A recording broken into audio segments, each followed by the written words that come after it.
Did you know that the first king of Albania started out as a circus performer?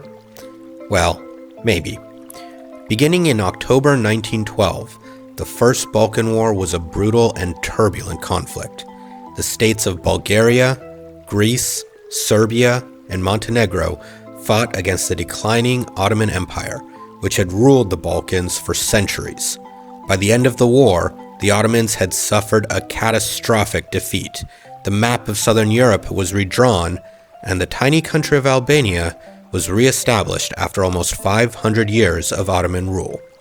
With their independence came the need for a government, and in the early 20th century Europe, that meant a king.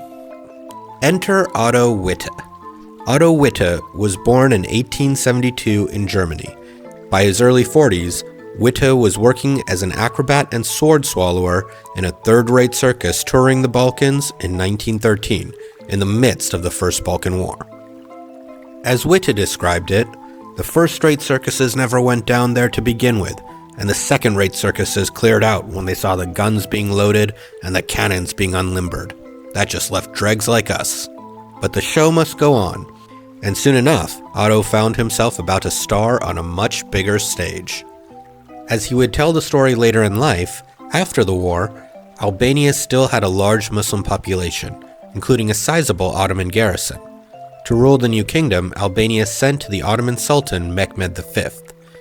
They requested he send one of the princelings of his house, someone who had been raised in the royal court but was not expected to ever take the Ottoman throne. The man the Albanians requested was named Halim Eddin. Having seen a picture of Halim Eddin, Otto noticed his own striking resemblance to the prince, and from there, he said, the entire plot sprang into his head. He acquired Ottoman uniforms for himself and his sword-swallowing friend, Max Slepšik, and caught a ship to Albania.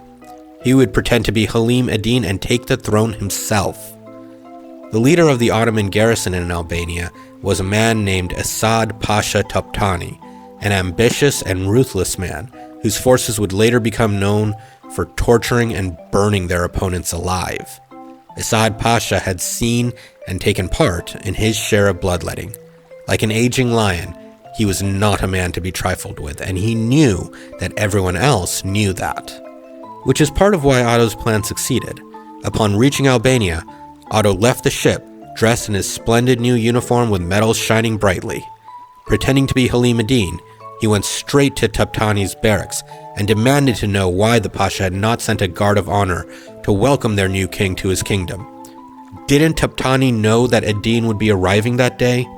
For Prince Halim Eddin to not be welcomed by the Pasha was a grave offense, smacking of treason. But as Halim Eddin had not come to instill terror in his new subjects, he told the Pasha that he would be pardoned for this offense. Then Otto turned to the assembled troops and gave a rousing speech, proclaiming that the Ottoman army would reconquer the Serbian capital of Belgrade, which had been lost in the war. The troops cheered and welcomed their prince, proclaiming him king. And Esad Pasha thanked His Majesty for the generosity. Toptani could not imagine anyone would have the sheer chutzpah to beard the lion in his own den. And so, Otto Witte took the throne, with Max Slepšik as his aide-de-camp. They took full advantages of the privileges of rank. They enjoyed the company of 25 women of the royal harem, and even found time to declare war on Montenegro. It was a busy 5 days on the throne, and then things fell apart. Otto kept up the bravado, but simply did not know who and what the prince should know. Telegrams from Istanbul started coming in that aroused suspicion. But Otto and Max had prepared for this. They stole a significant portion of the national treasury, and with the aid of the ladies of the harem, escaped a jump ahead of Toptani and the headsman. So did a sword swallower and acrobat really become king of Albania? Well, probably not. Otto was known to be a habitual liar.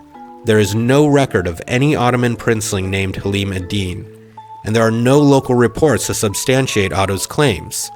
Furthermore, certain dates and personalities that Otto described did not line up.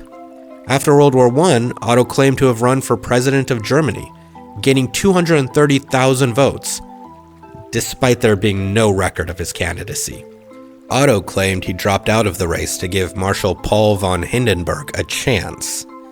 But in 1913 Germany, in a world before the internet and the full maturation of speedy means of communication, these stories were hard to verify, or debunk.